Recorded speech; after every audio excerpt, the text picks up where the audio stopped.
And I go, that's if you're looking to see what you mean, what is the only cost for it? Well, that would probably be a coordinator.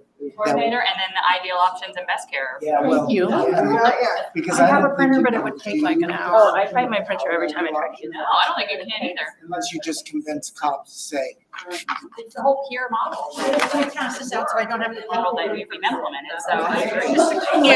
Calendar, I don't. things. I'm gonna start going to decorated I hope too. not to impacts, because that's gonna be really, really hard. Okay. Hi, everybody. I'm going to get started. I'd like to try and keep these meetings starting on time because I know everybody's got other stuff to do during the day. And so I don't know if you've all seen the agenda.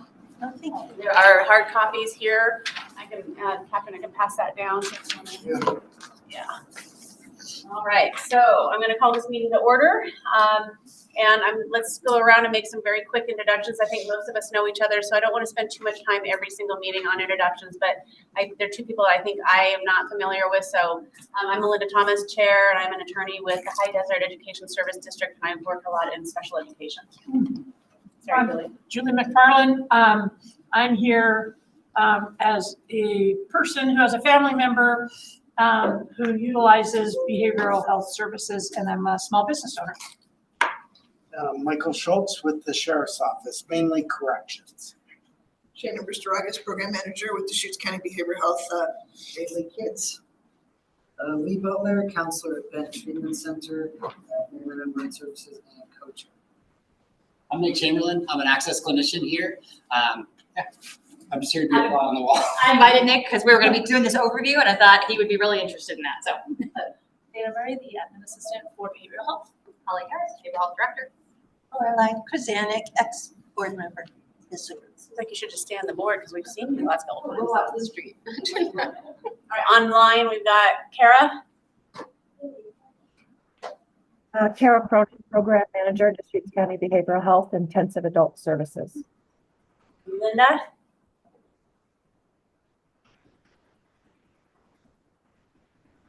Linda, you're muted, Linda.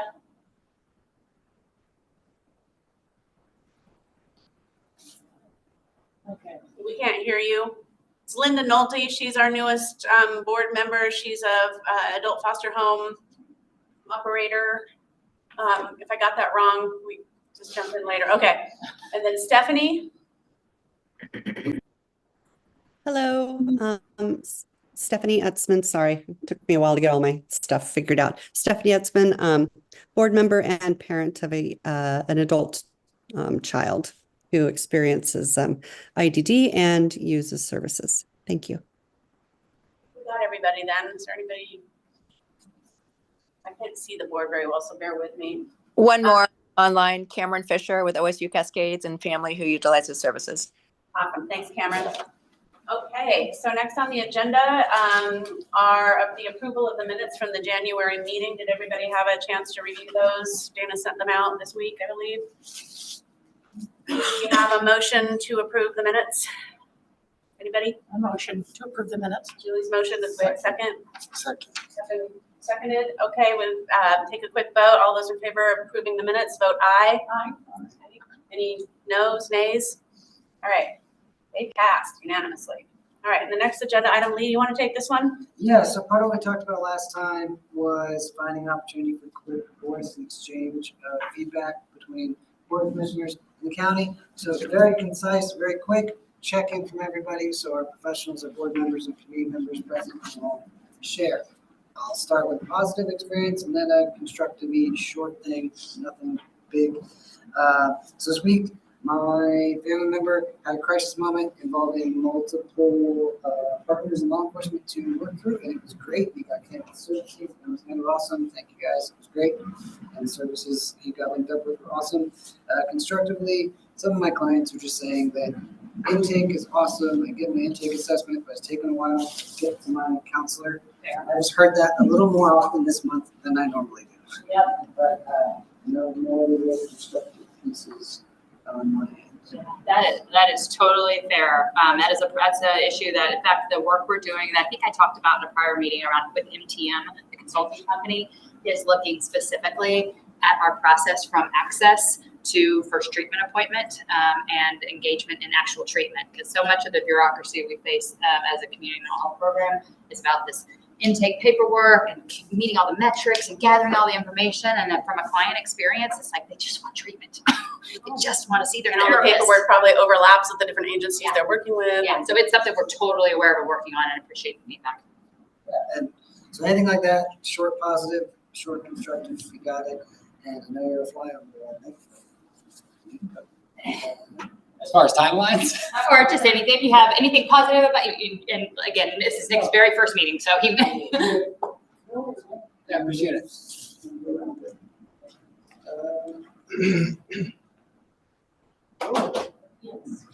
Any positive feedback or constructive feedback or anything with your experience with behavioral health this month? Missed it. I think I talked about how much I love art therapy. I know this might not be the right place. No, this but is totally the right place. I mean, I miss it so much. I think that should be something the community does. I was thinking about even going to the library and saying like, could we just have like a monthly art therapy? So anyway, no other entity does that. And it really was blissful for me. So anyway. What entity did that you did participate We in? did. Will you guys do that? Okay. Do you still do it? I think there are some programs that do a version of that. I don't know that Mental Outpatient anymore does it. I haven't looked at their group list in a while. Yeah, but I think Shannon, do you know if like on some of your programs for kids in Yeah, particular? we do it in individual sessions and then we do it, in some group sessions. It doesn't happen all the time. It's kind of, So we focus on that art therapy group once a year. Yeah, so not nearly what we could, and again, it's probably, Ours now is a bit more informal. We have the drop-in center. And so you don't have to be an open and enrolled client to go to the drop-in center. And we do versions of art therapy there, rock painting. They have access to canvases to paint. They have model clays. They can make the beads and then the ones that you iron. I don't even know what that's called. the melty beads. The melting beads, yes. So We know all about the melty we have beads. all of that. So we do a lot of that informally, where people gather and can express themselves. So yeah. For children. And young adults up to, Young adults. up to 26, yeah. 20. The drop-in is in Redmond, right? Drop-in is both in Bend and in Redmond, down on Wall Street in Bend, and then our newest location is in Redmond. And those art supplies are in both locations. It's kind of a big thing. And as soon as we run out, there's a young person saying, hey, or if anything new comes out, like those melty things. We got lots of those. So Kara and Kristen also chimed in. Kara has it for intensive adults and Kristen at the hubs and AOP programs. Okay. So this sounds like there is some. Yeah. Okay. Anybody else have any positive experiences, constructive thoughts? Okay. This is something that I think Lee and I would love to do on a monthly basis, just to kind of keep us, some measurables for what we're doing good and some goals for moving forward. Can I ask a question? Is it supposed to be specific to Deschutes County behavioral health or behavioral and mental health interactions or anything in the community? So it could be any, anything. Systems issues. Is that? I would say it could be both. Okay. Anything targeted that's, if you're calling everybody here, anything in general like that, having a good experience with this community partner, like anything that can approach that discussion piece with you. So then with that, I do have one positive thing. So my son is a senior at OSU Cascades and he's about to graduate and get his degree in psychology. And so he was meeting, the OSU has a brand new career counseling center and he went and met with them and one of his teachers and he's going to do this thing called a practicum. And so it's like 4 credit hours, but it equates to like 90 hours over the term. And they provided him with a 2-page document of all the organizations, whether they're government or not, or private, of all these different, they're basically internships that he could do. And I was floored by this massive list of places that want interns and who they are, where they went so far as to, if you want it, you can contact that person directly. Here's who we are, here's what we're doing, and here's who we serve. I mean, it was just such a great document. So I was really impressed with that there's so many community members doing that for all these young people coming out of college. We do it, and we don't do it for the kind of bachelor as much. We have some one-offs that we do, but for master's level, when they're ready for their internship, we have a very robust internship program here. You're listed. We just implemented a paid internship program now, so people can get paid to come. And behavioral health, Deschutes County Behavioral Health is actually on the list. So they're making it, I think, available. We work with the Human Development. Cameron, what's the name of that program? Human Development. Family Services. Yeah, program for. Sorry, Human Development Family Sciences. There we go. Thank you. To provide internships to bachelor level. We don't have as much requests for that, but we absolutely do it. Yeah. I think that's who he wants to work with is Deschutes County, actually. Because he's wanting, what they do is they talk about how many internships can turn into full-time paid positions, and he wants to work for Deschutes County. So that would be a good one. I'll turn him on to that. We hire so many of our interns. Yeah. That's part of why we've invested in the internship program, particularly at the master's level, because it's really a workforce issue. We're able to grow our own workforce and train them and have them exposed to the work we do. So it's been wonderful. And like I said, any opportunities, stuff that the commissioner we need to hear, Holly we need to hear, just to have a sort of check-in thing for everybody. Is sort of the goal. If it does wasn't working, us feedback.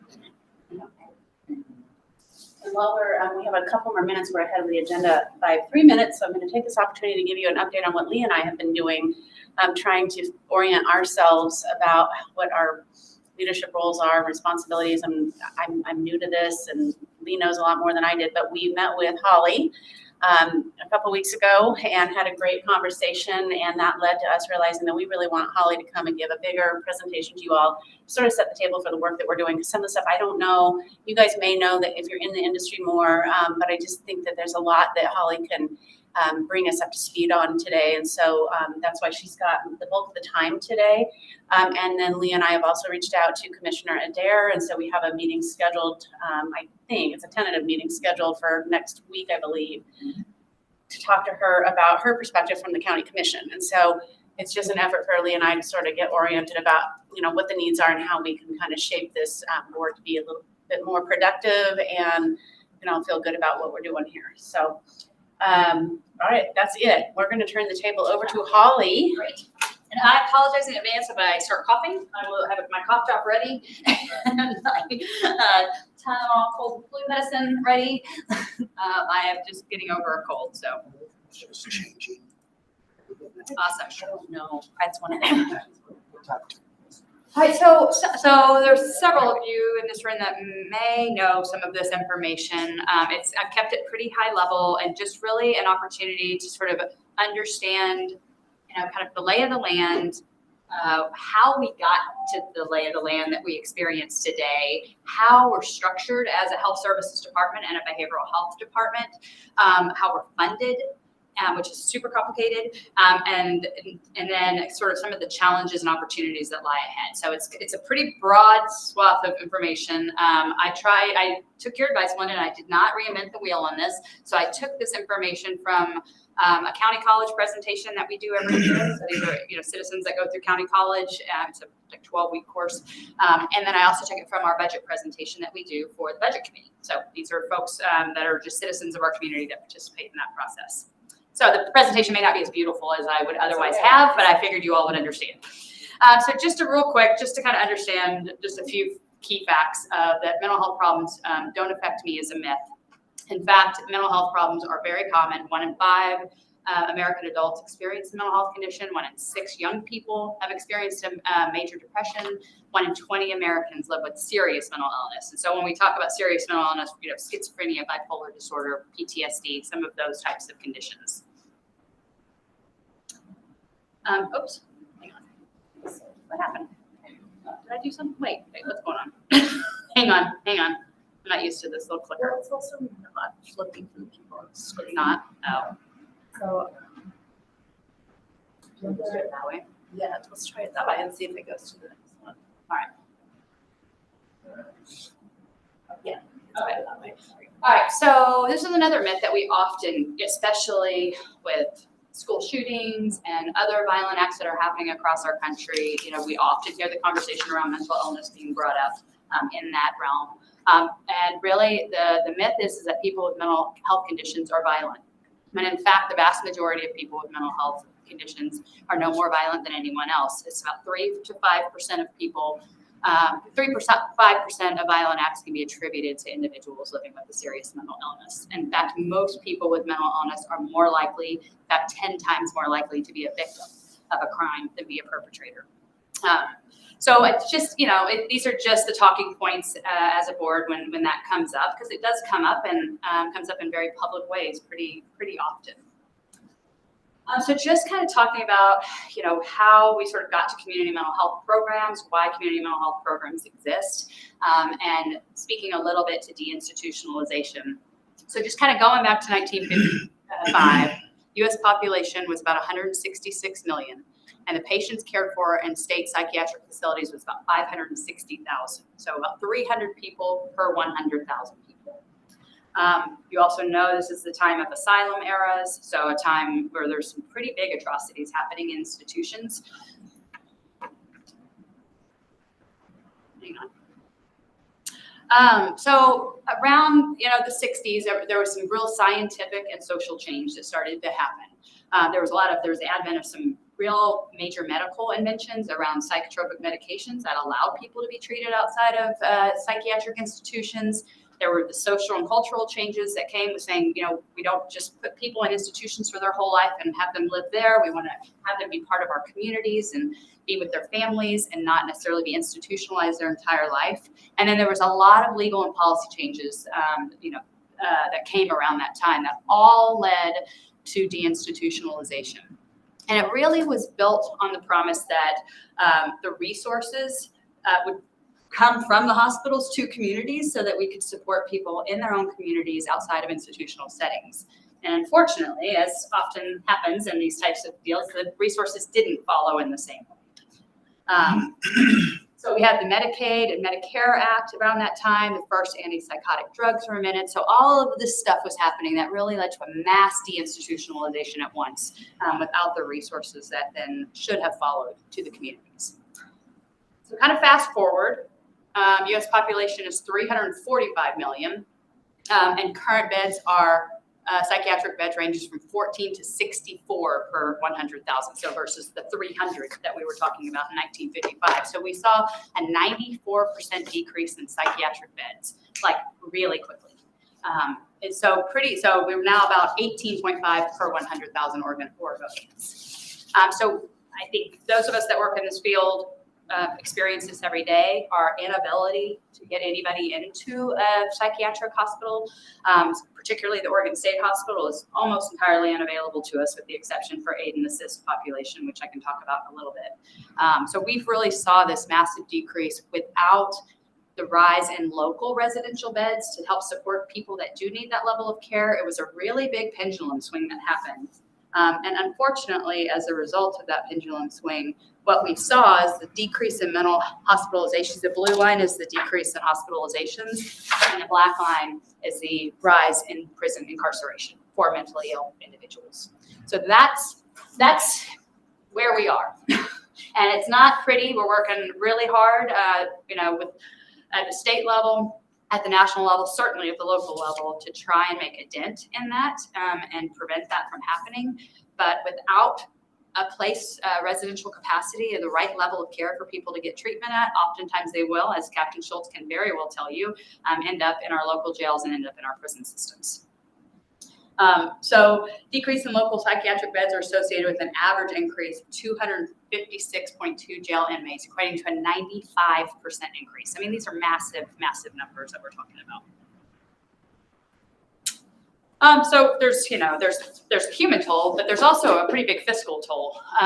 One of the studies that I thought was really interesting is around the cost of ACT. So are you guys familiar with the ACT teams? It's assertive community treatment teams. This is one of Kara's programs that she runs. And it's a fidelity model, and it's really intended to support people that are, risk of higher levels of care like the state hospital, coming out of higher levels of care like the state hospital. It's a really intense wraparound program that does incredible work. But the average annual cost of somebody who's participating in an ACT program, a local community-based ACT program, is about $9,000 per person. A prison annual cost for the same person would be about $34,000 per person. Incarceration is 166% costlier than doing community-based treatment. So we don't think, it's just that we need the resources to be able to do the community-based treatment. Without that, they end up in our prison systems.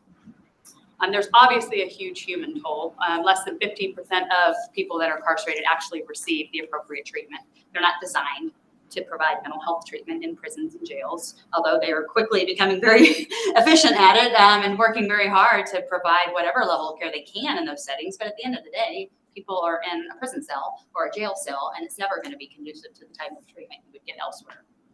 And obviously, people of color are disproportionately imprisoned and have less access to mental health treatment before, during, and after incarceration. So there is a true human toll to this. The LA County Jail is currently the largest facility for mental health in the country, which is not obviously what we want to see.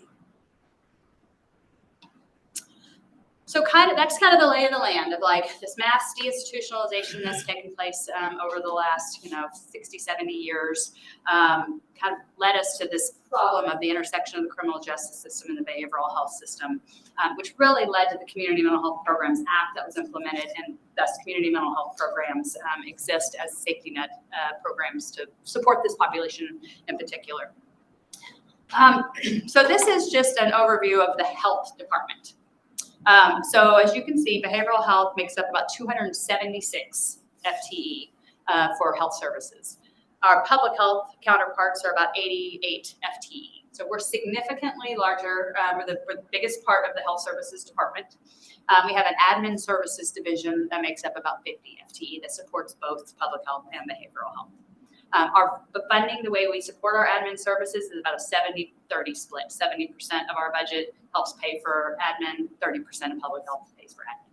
So that's how we sort of operate as a health department, but everything we do is, we're health services. We are connected. We have some overlap with public health, particularly in areas of emergency preparedness and suicide prevention, substance use prevention.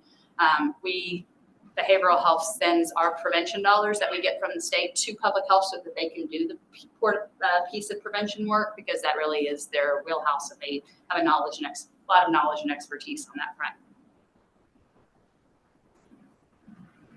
Okay, so as a community mental health program, we have mandated services, our core services, and our safety net services. So community mental health programs are mandated to provide civil commitment, so the involuntary hospitalization, the removal of rights for individuals who meet a very high threshold, and the monitoring of that. It's a very heavy legal process, as is our aid and assist process, which is individuals who have serious mental illness who end up in the criminal justice system, oftentimes because their mental illness drove what was causing their crime. So a lot of criminal trespass, a lot of disorderly conduct type of crimes, sometimes obviously larger crimes than that too, but there are a lot of low-level crimes that fall within this category. And so when they end up in the criminal justice system and they have an impairment like a mental illness, they can't aid and assist their attorney in their own defense. And so they go into this process that is a very legal process that the CMHP is responsible for monitoring, tracking, and supporting and working to get the person able to aid and assist. So that's another one of our core mandated services. That is a very hot topic right now. It is probably the hottest topic for the state. And the reason is because aid and assist has now become the primary population at the Oregon State Hospital, because statutes require that somebody who ends up in this process get to the state hospital for an evaluation and get quicker access to that than anyone else. And unfortunately, Oregon has not met their timelines around a lot of this, so have gotten sued by Disability Rights Oregon. And so as a result of some of that pressure from lawsuits, it has become the only population that the Oregon Health Authority or the legislature seems to want to focus their energy on. And it's taken priority over civil commitment and lots of other priority populations because of that lawsuit. So you'll hear a lot about, there was a judge that Judge Mossman, who made what we refer to as the Mossman order that now required, faster timelines and required community mental health programs to respond differently. So all of that, when you hear about aid and assist, it's a very hot topic in the legislature, and it's a very hot topic for the Oregon Health Authority. So what Holly's saying is the only way to get to the hospital is to commit a crime. And the problem is with that is that with under aid and assist, you don't actually get treatment in the Oregon State Hospital. You get restored to competency, you get restored to ability to aid and assist. And it's a very low bar. It's like, do you know what a judge is? Do you know what a court hearing is? Can you participate in your defense? And so if you can just think about the system as a whole, we've got a population of people that are pretty much just like taking over the state hospital beds, which means our civil commitment folks, some of which really need to be in the state hospital, no longer can get access to the hospital and are stuck in St. Charles in the acute care setting, where that's not really the appropriate setting either. And have this ripple effect of clogging the system, right? Because now we can't get other people into the St. Charles acute care system because civil is sitting there. So it's just this domino effect that's really, really impactful. And unfortunately, currently the Oregon Health Authority has a $400 million lawsuit hanging over their head that says if you don't start getting people out of the Oregon State Hospital and meeting your timelines associated with the statute, you're going to have a fine every day of it's millions of dollars every day. And so that puts enormous pressure on the system. Is that DRO too? It's DRO. And so it's a huge issue right now. Yeah, Disability Rights Oregon. So they're very powerful. They do a lot of really great work. They're a great organization in a lot of ways. And they also have a very rigid view of civil rights and kind of, it's pretty black and white. They also sue the Oregon Department of Education on special education kids, mandating that all kids they can't go on abbreviated days. And that was a huge issue, and we're battling that. And of course, this is an unfunded mandate like everything else is. Yeah, so they put a lot of pressure on this. They're very powerful at the legislature. And again, do some really great work in a lot of areas. We need them, and there's often quite a rub around some of these types of issues because, what we find is, sometimes being so rigid around, there's some disagreements around civil commitment as well. Like some people want the bar to civilly commit somebody to be a little lower so that we can be more proactive. We can get people the help that they need before they do something really dangerous to somebody else or themselves. And oftentimes the way our civil commitment laws are structured right now, something bad has to happen before we can actually get it to that level. And that's kind of a DRO thing that they really don't want us taking people's rights away. But as a result of not being able to intervene sooner, they often end up in the criminal justice system, which they don't have many rights in that system either. So it's complicated. We have lots of discussions with them about this. They help us. 7 days because they don't want mentally ill people linger in jail.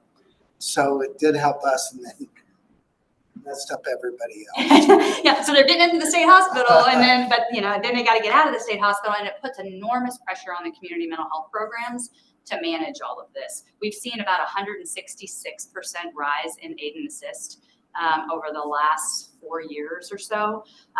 It's just skyrocketed, and we don't get the funding to manage. Is Oregon right there next to every other state? It's happening across the board. Yeah, it is. Nationally, this is a problem. Aid and assist across the country is not something, I don't think there's any one state that's knocking it out of the park. I do think we have some extra challenges that other states aren't facing, for sure. I don't think we've got a lot of work to do, where I think some states are doing some okay things. They're not maybe seeing the rise that we've seen overnight. But yeah, it is a problem nationally, for sure. So the other mandated service that we have is a psychiatric security review board. So this is your guilty except for insanity. So somebody gets charged with a crime, they go to court, they're found guilty except for insanity. This is old language, obviously. I wish they would update how we refer to that, but that is what it's called. GEI, you'll hear that referred to as. And so that's a very legal heavy process that we monitor. And thankfully, there's not a lot of people that go through that process, but those are our mandated services that we have to do. One thing to note around mandated services, particularly civil and aid and assist, is that the legislature ordered Oregon Health Authority to cost out what it costs to provide those mandated services. And I think I mentioned this maybe last time we all met. And so what they found is that there's about a $64 million for the biennium shortfall in funding for those mandated programs across the state. So we actually have a bill going through the legislature this session to ask for the state to actually fund mandated services, unfunded mandates, as you were talking about earlier. So core services, these are things that we are required to do by either rule or contract. So this is our crisis services, our forensic diversion, ESA, ACT, wraparound, older adults, lots of other services that we provide. So that's kind of in our contract laid out by the state. And then, of course, we have our safety net services, which are really like where we are required to ensure the provision of community-based services not provided elsewhere. So school-based health centers is a good example of this. Just mental health, substance use, outpatient, employment and housing supports, CCBHC. So, I mean, our goal really is to work upstream to reduce costs and prevent higher levels of care. We do and sometimes people get frustrated with us about this because we have family members often that want their loved one in a higher level of care.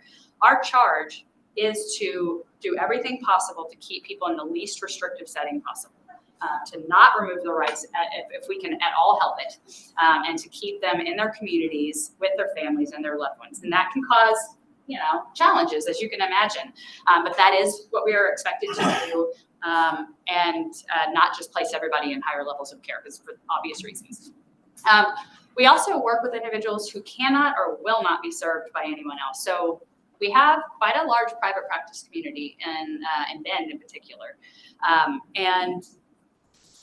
It's a very different set of standards on how it operates for mental health.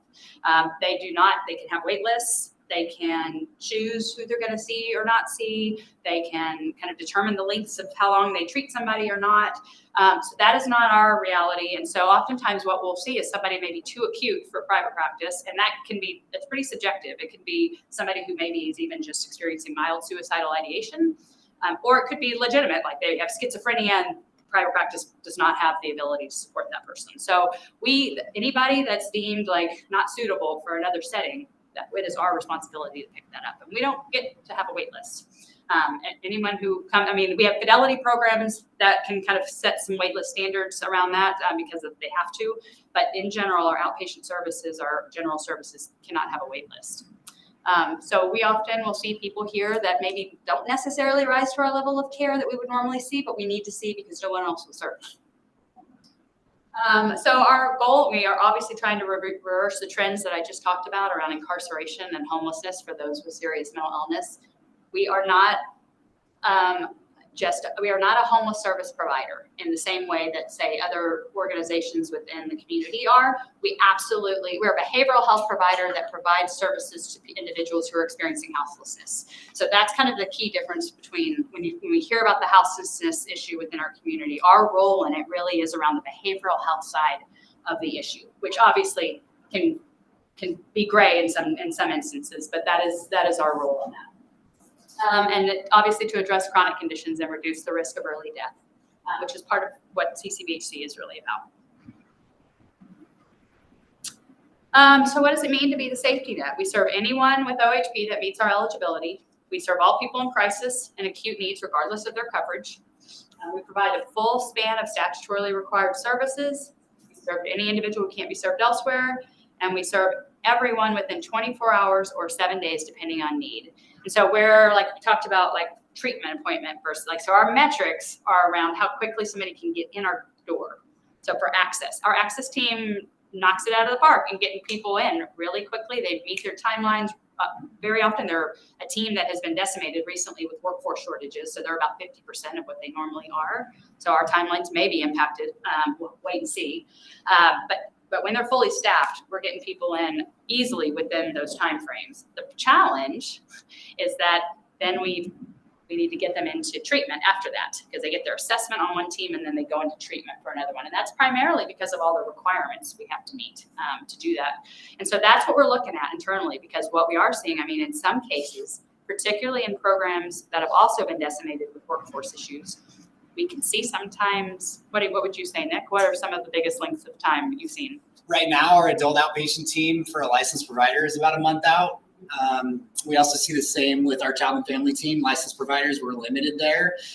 Our timelines right now track access to care, meaning the time and point where a client makes contact to that first contact with access, the screening. Lots of times there can be a month and a half from the time of that screening till somebody's completed their requirements and then is seeing their clinician who they'll be receiving services for an ongoing basis, but it changes. Yeah, and that's just not, that's not what we want to see either. And we're working really hard to try to think about a different way to do it, get the metrics met in a different way, reduce the paperwork where we can. But a lot of this is really driven by all the mandates that are put on us via statute and contract.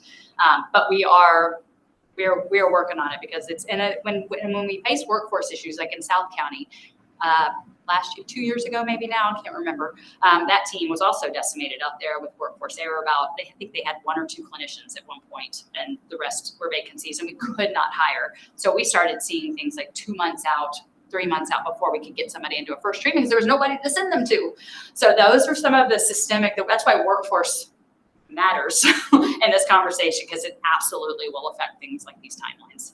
Capacity challenges in January. In 1 week, we got 12 ESA screenings, and they had 12 ESA screenings, and we have 2 ESA clinicians. Yeah. So ESA is our Early Assessment Support Alliance, is for our early psychosis program. So people who are having an emerging psychotic disorder, there is a fidelity program. So it's not just like, hey, we can move them in quickly and then maybe we have some vacancies, but even when we're fully staffed, we have capacity challenges because, like Holly was saying, we have to meet all the needs of everybody on there, right? And so 12 in a week for 2 people who also have 60 combined cases, so that becomes problematic, right? And these are our higher acuity individuals that need that immediate response. So, and we're also, we get pressure, right or wrong, doesn't matter, but we get pressure to not grow too big. So we're part of a government agency. We don't, they're always looking at costs, being efficient with taxpayer dollars, getting additional full-time employees, an actual extra person through it's a challenge. And so we have to make do with what we have. Yeah. At some point in this wonderful presentation, are you going to talk about what might be coming down the pike? What we're hearing about slashing government agencies? Is it how it's going to affect your department? Yeah, I can absolutely touch on it when we get to the budget stuff. It'll probably be a whole lot of I don't know, but I can tell you where my radar is up on some certain topics and things that I'm absolutely paying very close attention to. But as of right now, we're business as usual. We are doing the good work that we are here to do. We have not had any fiscal impacts to us from the federal level yet. And we're just continuing to do what we've always done until we hear otherwise. But I'll definitely touch on that when we get to CCBHC, because that's probably our one federal program that potentially could be impacted. So here we are, CCBHC. So in addition to being a CMHP, which there's one in every county across the state, we took the extra step back in 2017 under the leadership of Ian Carr, who I thought really actually had a visionary around this particular program because it has really saved our bacon, quite frankly, since we became a CCBHC. So Certified Community Behavioral Health Clinic, the way I describe it, because it can get really confusing for people. To me, it's just like the gold standard of how to be a CMHP. There's not a lot of differences between what you do as a CMHP and what you do as a CCBHC. There's a few extra things. So some of the few extra things that are required as a CCBHC that are significant are integrated care, integration with primary care.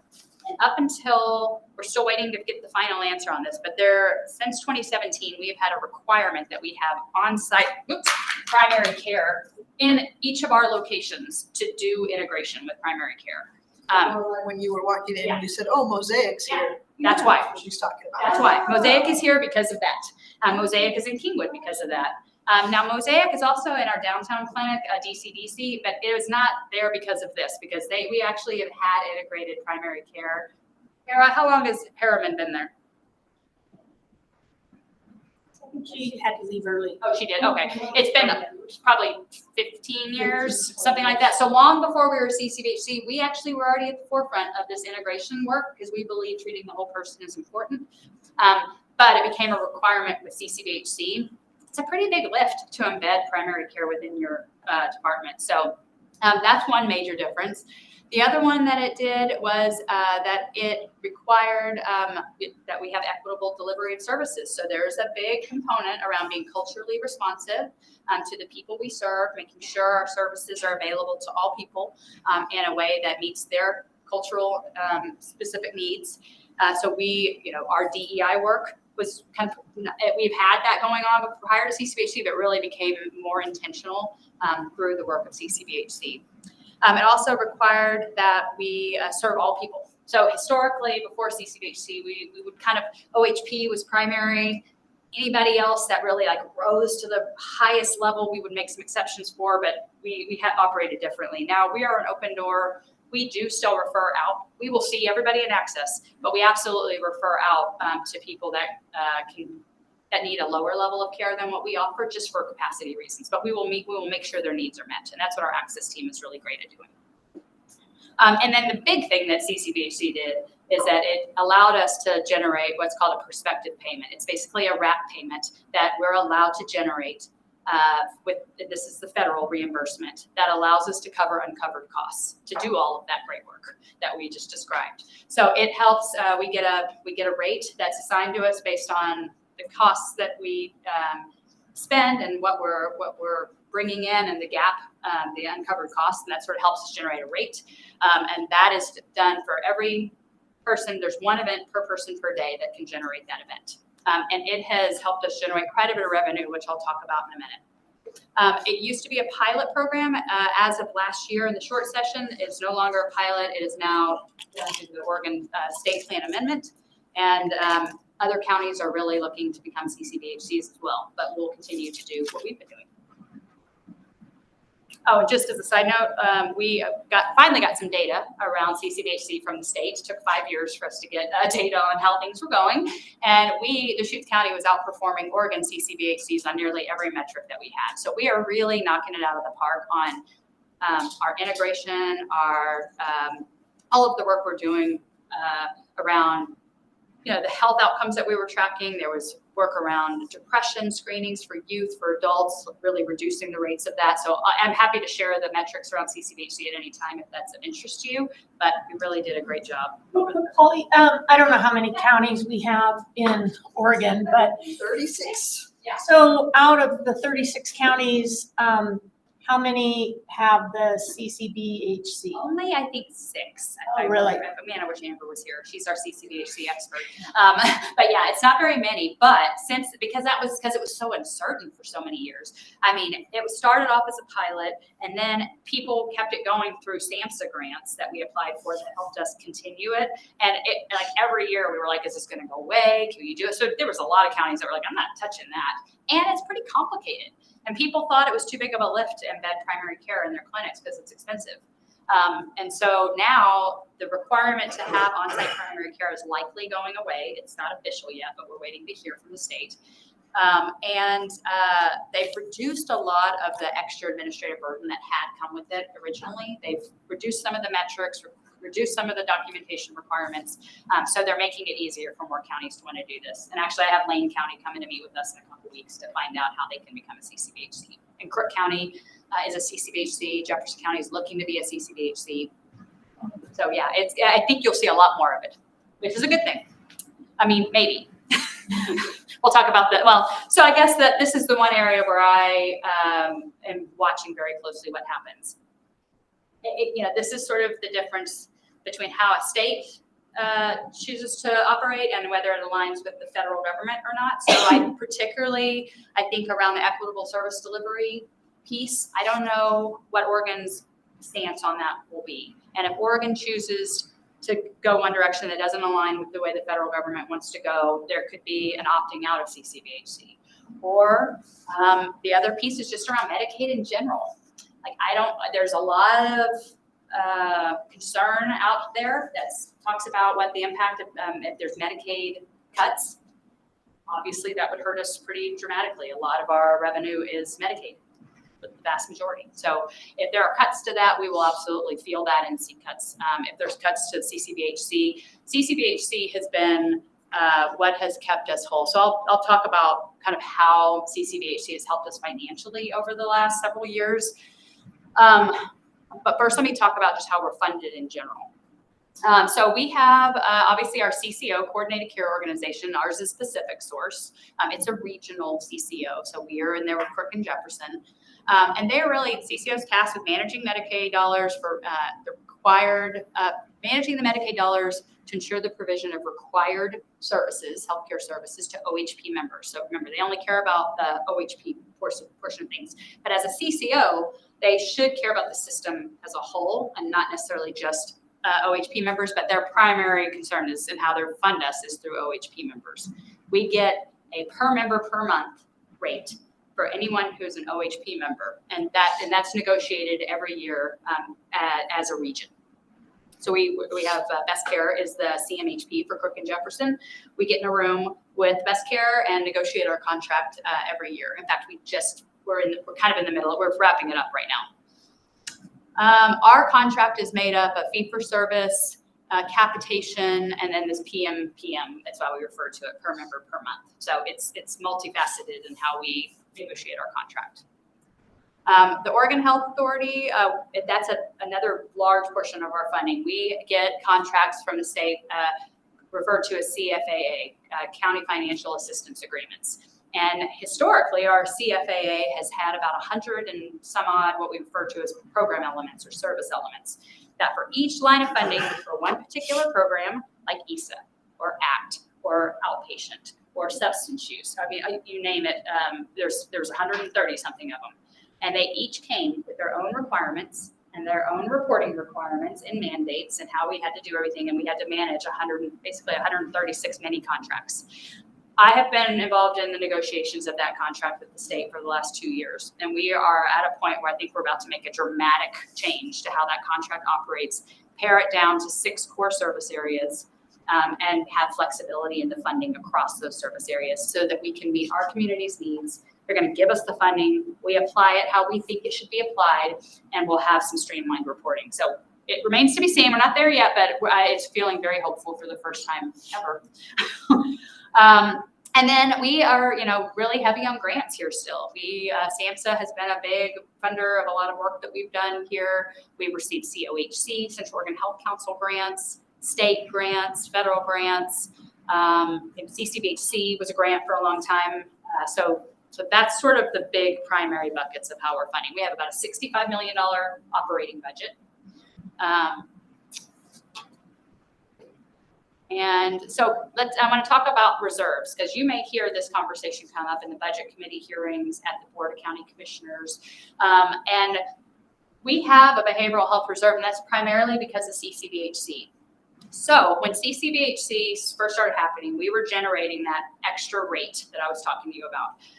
And then we did that for a little bit of time. It was still really uncertain about the future of CCBHC, like I was telling you about. It's like year to year. So the purpose of that rate was you really should be reinvesting back into the system to fill your gaps. But because of the uncertainty, we weren't really able to do that until we knew that this was going to be a permanent program. So we had it in reserves, kind of for when we knew that things were a little bit more stable. And then COVID hit. And then everything stopped. We stopped generating the revenue. We had a hiring freeze at the county. We lost our workforce. The world was upended. And so we did not budget for this revenue. We just kept it in reserves. And then since COVID, we have started to generate our reserves again. Our reserves is actually up to 36 million, which is a really big number. So that's wonderful. But when you hear that number, I want you to also hear that we have a $65 million operating budget, and we have a policy that requires that we keep 25% of our reserves for operating costs in case some unexpected things come our way and we have to maintain our own funding for a period of time. So 25, that's about $16 million of that 36 million that we have to keep set aside. Yeah, that we can't really touch because we need to save it for rainy day. And that's pretty conservative. 3 months is not actually very long. If the sky's falling and we need to cover our own costs, I would personally like to have a little bit more than 3 months to figure out what we're gonna do, but that's our policy right now. We also, because we have this reserves, we do not receive in behavioral health, with the exception of IDD. I'll talk about that in a minute. We do not receive any county general fund to support our operations. And so each year, as you'll probably, if you pay attention to the budget committee stuff, you'll hear our personnel costs have gone up, our PERS costs have gone up, our health insurance, all the things that are associated with personnel costs have gone up dramatically particularly since COVID. And so when that happens to departments, the county doesn't say, oh, well, here, we'll cover all that for you. They expect departments to cover that themselves. And departments that have general fund have to make some really difficult decisions about how they're going to manage those growths. We've been able to absorb our growth through our DCBHC reserves. So this year, for instance, we were going into fiscal year 26 with a $9 million hole. We were short $9 million because we have 280 employees. When you think about all those costs, it's in the millions. But because we're a CCBHC, we are generating revenue. We were able to plug that hole with our reserves and our revenue that we generate. So it's helped us sustain ourselves in a way that we would not otherwise have been able to do. I think I talked about all of that. Yeah, so that's sort of how we got to the 36 million. Just here are some things that reserves can be used on. It can't just be used for any and everything. These are Medicaid dollars. So they must be spent on mental health related costs. They may not be used to replace local match for grants. And they may not be used for public health or non-behavioral. They can't even be used for IDD, even though they were part of behavioral health. This is very specific to behavioral health services. What we try to use them for is one-time increases in costs, investments in infrastructure, maintain our safety net reserve, like I talked about, offset of general fund not needed for local match. So we don't have to, this is really helping the county. The county's really having a hard time with general fund right now. It's been going down every year. We are not one of the departments that are contributing to that. We are self-sustaining on that front. And so some of the planned uses that we have is like, as you think about our space needs here, I've talked to you all about this before. We are in dire straits at some of our locations around space. When we need to solve our space issues, this is how we solve them. So we currently have, of that 36 million, we have 15 million set aside in a capital fund that's going to address our own space needs. So we are looking to consolidate our child and family and young adult services into one building because our downtown clinic is so out of space. We need to free up space down there. We also have a South County building that is not functional right now, that people don't have enough offices to work out of. So we're going to have to do a remodel there. This is stuff we don't have to depend on the county to do for us. We can use this reserve fund. Like, can I ask a question? So just because I was there, I was at the downtown Wall Street location and they changed the doors, but we walked through a space where there were like 30 or 40 workstations, but they didn't have people. Not as of this Friday. We're in the middle. Went down there, they're moving in today.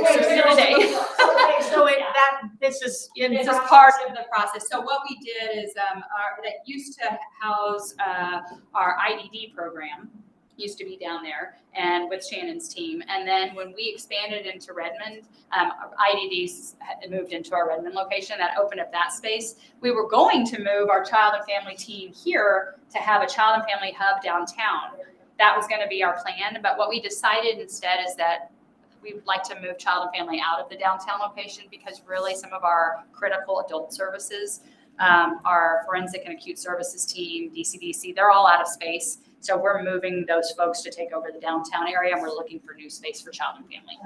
So it'll be a couple years before we are there for child and family. So we have adults for Evan's team, he's not on here, but PSRB, Aid Assist, all of those teams are going to be down in that cubicle area. So if you were to walk through today, it would look a little different. Really? You just walked through in the midst of probably maybe like 3 or 4 weeks ago. Yeah, in the midst dark of, and oh, totally. It's like, it's like, oh, there's lots of space.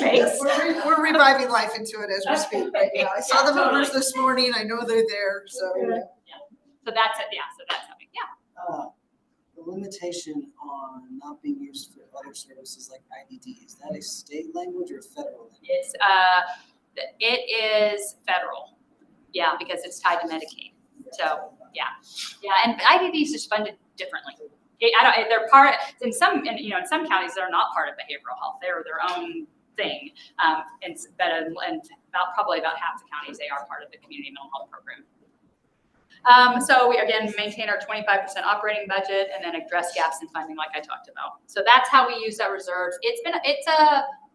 It's a topic that comes up a lot because when you see $34 million, $36 million, you think, well, what do they need money for? They've got all this money sitting over there. They're not doing anything with it. Well, we do things with it, and it's not as much as you think when you're talking about a department that's 280 employees and facing shortfalls every year. So these are just the services. Obviously, you all are familiar with this. I think we've had presentations on almost all of these come to the board at some point. Our crisis services, the only thing that's not on here that's new is as of this past year, we took services out of crisis and took programs out of intensive adult services and created a new program called our Forensic and Acute Services Team. We've gotten the numbers, like I mentioned, with Aid and Assist had skyrocketed. Just our volume of clients and the number of staff had become too large for those two programs, and so we've consolidated our mandated services under one manager, as well as our kind of residential services.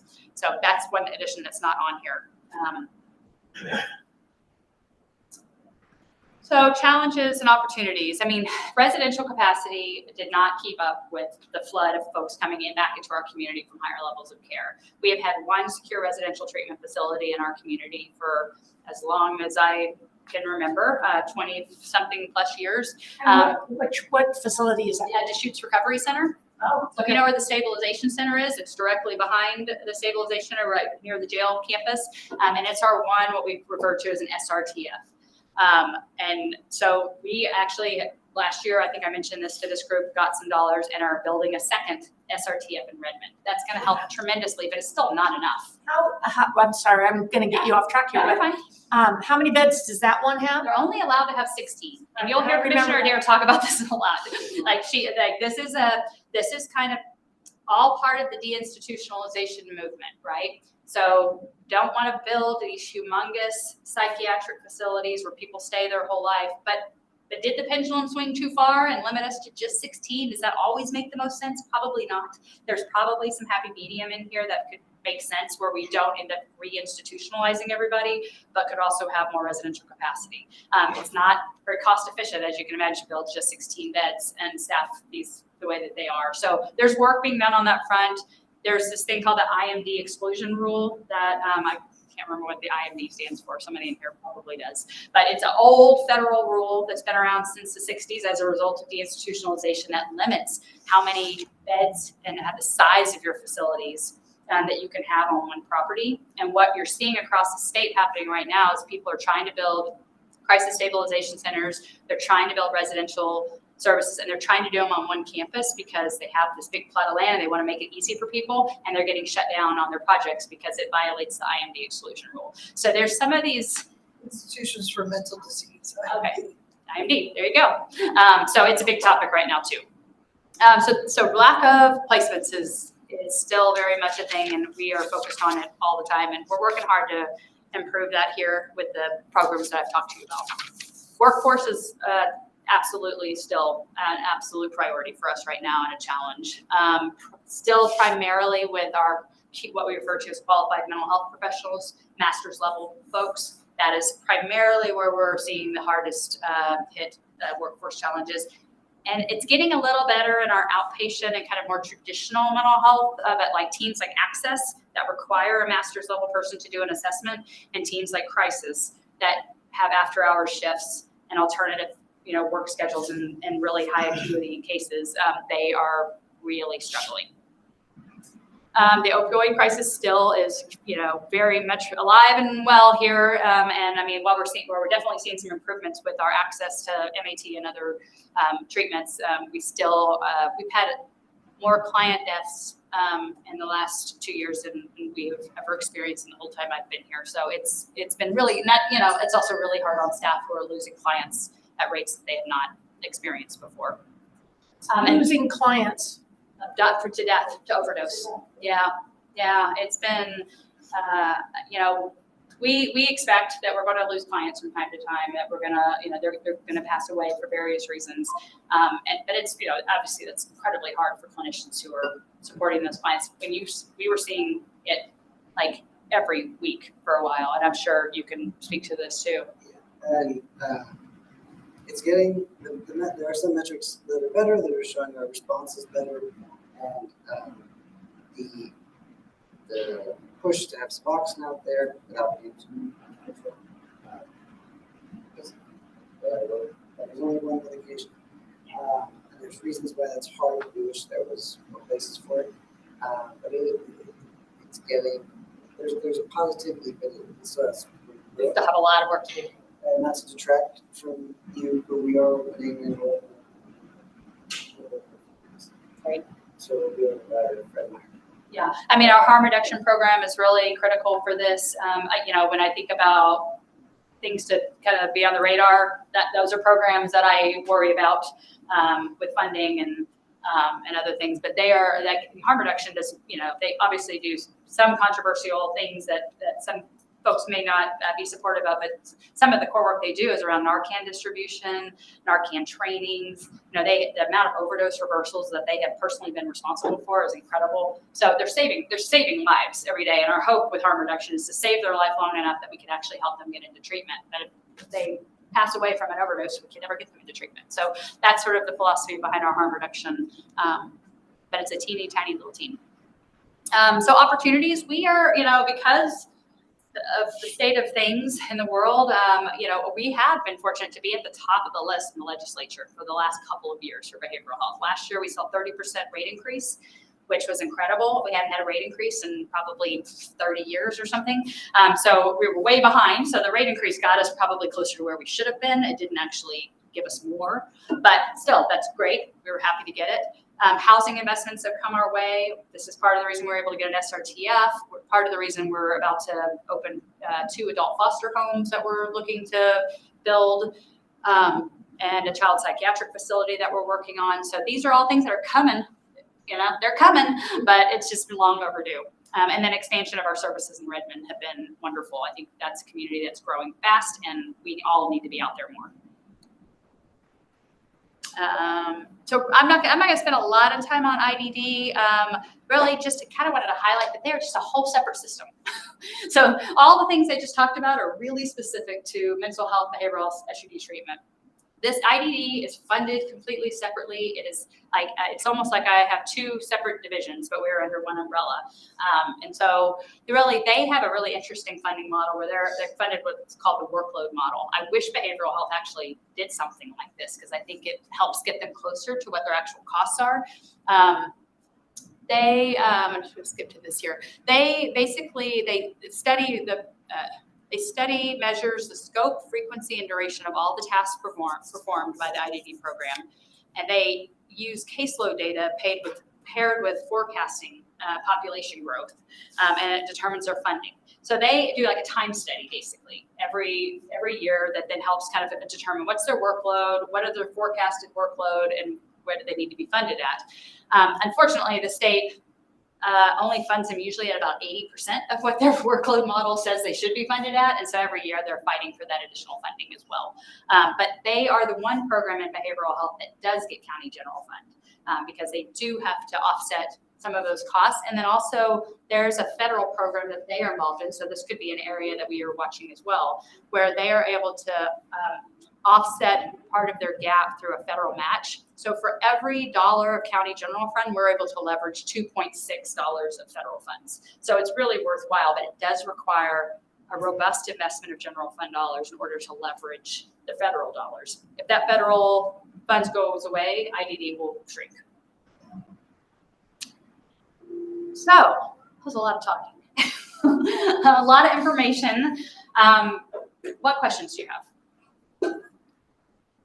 We can talk more about the federal stuff, but I think the CCBHC is probably my biggest area, and just Medicaid in general, if there are slashes to that. Without CCBHC, we we cannot sustain at the level of service that we are providing now. Like, we just wouldn't be able to. My big question overall is what can we do as a board to support your mission and given the challenges and opportunities you've got? Yeah, there are 2 bills in the legislature right now. And I, of course, don't have, do we have it? Is that the handout? Yeah, oh, perfect. I have a flyer from our, so the Association of Community Mental Health Programs, which we refer to as AOCMHP. They are a very active organization that I'm a part of. And they do a lot of lobbying and legislative activity. And so this is their flyer for the bills that are a priority for us. There's a couple of them on there, but the 2 that are top of mind for me are the workforce bill, which I think is House Bill 2024. And then there's a cost bill, which is it 2056? Is that? 2056. Oh, that's all right. Okay. So those 2 are the 2 biggest ones. The workforce, we cannot do any of this work if we do not figure out how to fix this workforce crisis that we're in. And those are things like scholarship programs to grow our workforce, tuition reimbursement, pay rate increases, reducing administrative burden, some of those types of things, housing stipends, childcare stipends, anything we can throw at the workforce, because we live in a very expensive area. And so getting workforce here to live in this community is even an extra challenge. So that 2024 bill it's still in its pretty early stages, but it's getting some traction. And so if there are letters, if there's a letter this board can write when it gets to that point, we're not quite there yet, but when it does get there, and I'll probably testify when it goes before the hearing of Ways and Means, having a letter from this board to submit as written testimony could be helpful. Also the cost bill, the 2056 bill, this is the bill I was talking about that the legislature required the Oregon Health Authority to cost out our mandated services. So we're going to be asking for $64 million, which is a huge amount of money. But that's just to make us whole, to do the work that we're already doing. It's not even giving us anything extra. So that's another really big one that will be critical going forward. So another letter or testifying or whatever the board's comfortable doing. I think we talked a little bit about this, but I can't recount what you said about your work with the AOCMHP as your lobbying arm. I mean, they're coordinating that. So we can certainly, I think, do letters of advocacy or whatever. We just need some coaching. I will. I'll tell you when it's to that point. And what it looks like and how. Can you just write it for us? I could probably. I like to write stuff like Okay, that. So it's one of the strengths of my profession, and so I'd love to do that. But we also, I think, have an advocacy committee that I can't remember who's on it. Maybe Danielle and on my list. So that'll be a good committee to get going. In terms of testimony, I think you said when we were talking that the most powerful testimony is from those people who have been directly impacted personally by this, those stories. And so is that something that members of this board can help with? Yeah, in fact, I went to Salem last week to go testify on a bill, and I had the lucky opportunity to get there right when the snowstorm hit, and so all the hearings were canceled after I already made it to Salem. So I didn't end up testifying, but and I actually wasn't testifying on any of these bills that you have before you, but it's on another bill. It's the Oregon Criminal Justice Commission. They have what's called the Impacts Grant. We are a recipient of the Impacts Grant, so is the Sheriff's Office for deflection. But the Impacts Grant for behavioral health helps fund a significant portion of the stabilization center. That every 2 years, that grant comes up and we wonder if it's going to be there. And historically, at the 11th hour, they have refunded it. But this year, I don't know. Every year, it's like, I don't know. That's a $2.4 million hit that we would take, and we would have no ongoing funding for overnight operations of the stabilization. When does that go? So I'm waiting to hear when it got rescheduled for. But that, to me, would be a great, does our community want a 24/7 stabilization center? Most people I talk to say yes, we want that to be open when we are having our crisis and can get the help we need. So I think having testimony of what it means to have somebody in crisis and be able to get their needs met, and what this program means to people could be really impactful. And you can do it virtually. You can submit written testimony. I'm going in person for that one because that one is so critical to our operations that I'm going to go testify as to what the impact would be. Just so you guys know, you can go onto the Oregon Legislature website. You can search by the bills, and so the bill numbers are on this sheet. And you can go in and you can actually see what the legislative status is, and if there are letters of support from various groups or whatever, you can go in and see what's been submitted, so you can kind of get a sense about what this looks like on the legislative side and in committees, and they go back and forth between committees, and it's quite a process. Yeah, so I can let you know when I find out when it's getting rescheduled for, and if people want to sign up to testify or submit a letter, or this board wants to submit a letter, we'll have time to put that together. I'm trying to think, the costing out one too, I mean, it's a pretty big one. So when that one goes to hearing, which I think somebody said March 11th was the date they were thinking it might get scheduled for hearing, but I haven't heard officially. So I'll let you know when any of these come up. And there's a small window though, isn't there, to submit the letters of support or whatever? Yep. Or to sign up if you want to testify. There is. And so if anybody here is interested in throwing their name in the hat for a more personal type of advocacy, can they just contact you, or is there anybody else that they should be No, contacting? they can contact me. Because I am the legislative representative at the county level and for AOC and HP for our work. So happy to answer those questions. What other questions? That's a lot of information. So I know, like, any part of that presentation that you're like, I don't know if I fully understood that. Great information. So If there's other information I can bring, that'd be helpful. I'm happy to do it. But I'd love to try and, can we get a copy of that presentation and maybe include it in the board packet? And so Cameron, I don't know if Cameron's still on the call or not. But Yep. She is, there she is. Okay, good.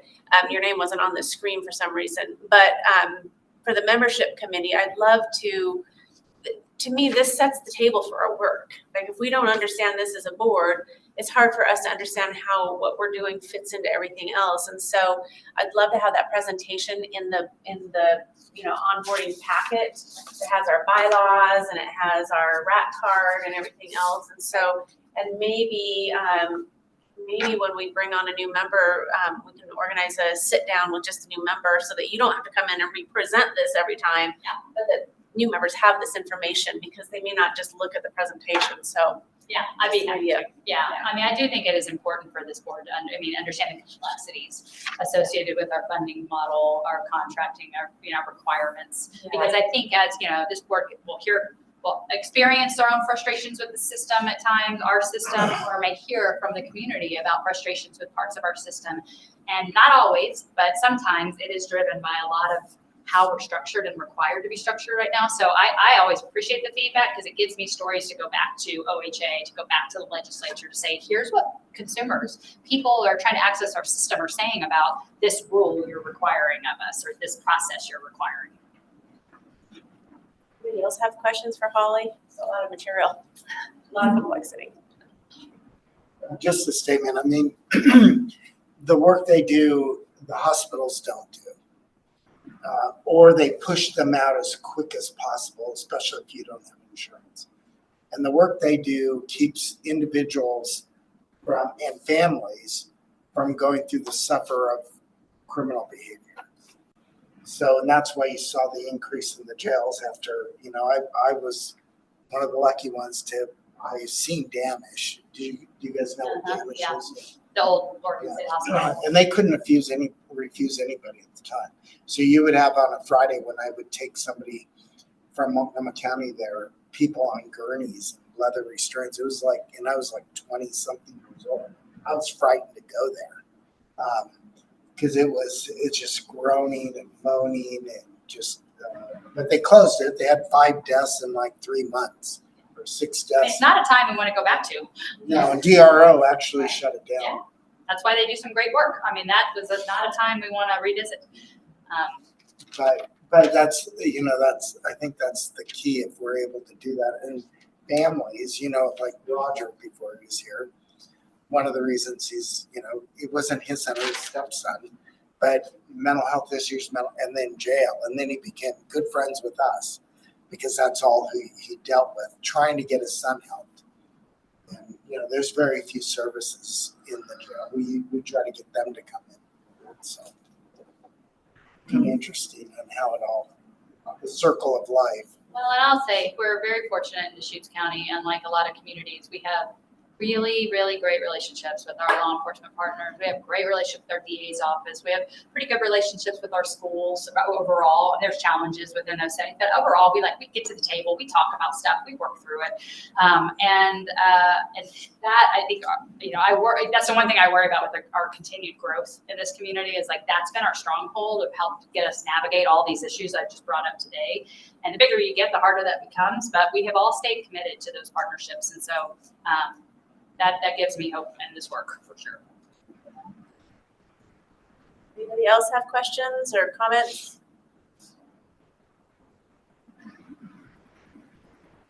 Holly, I really appreciate it. This is so much information I didn't know, and I just find it to be very complex. Unless you're in the industry working on it, I think it's super helpful. So thank you so much. Happy to.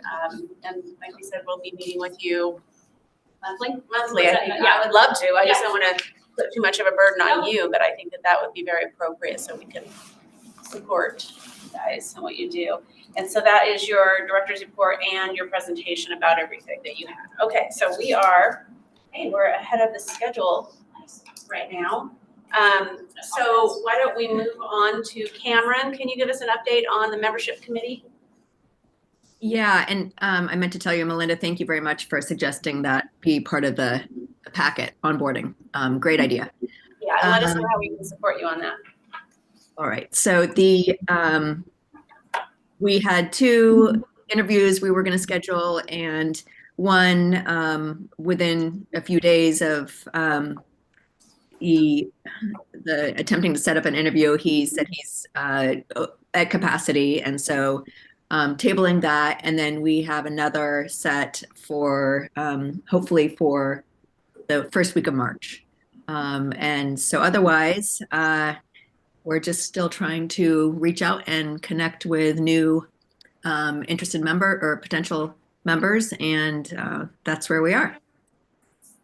Cameron, is Molly Wells Darling one of the ones you're just talking about? And that's the one that you're interviewing in early March? Yes. I have a question.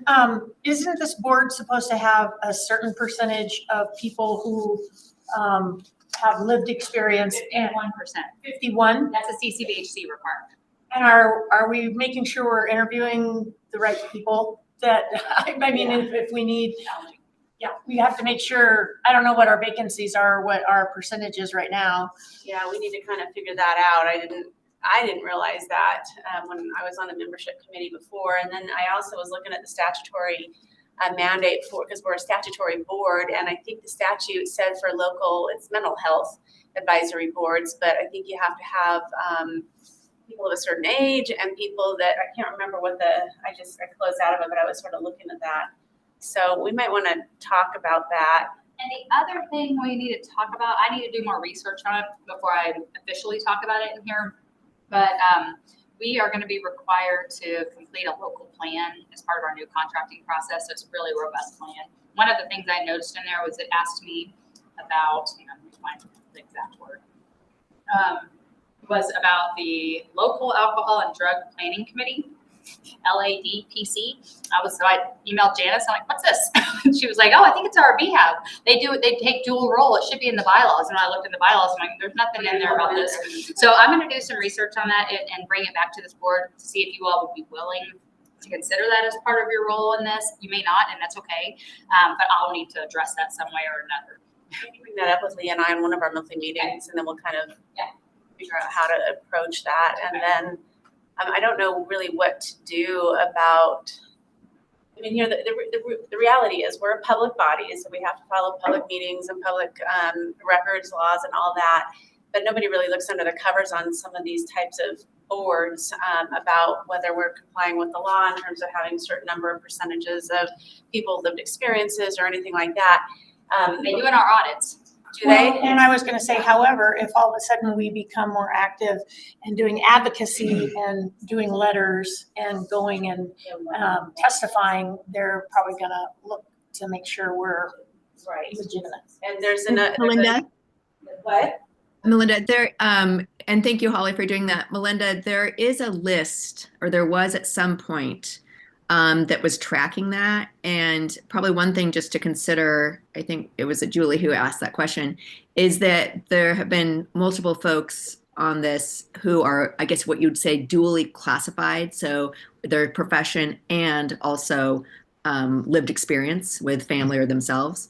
So I think that's where it was kind of a sensitive thing where Roger was tracking that, and we had kind of a running tab on who fit each of those or both. So I'm not sure where to find that, but I could go look through my email somewhere.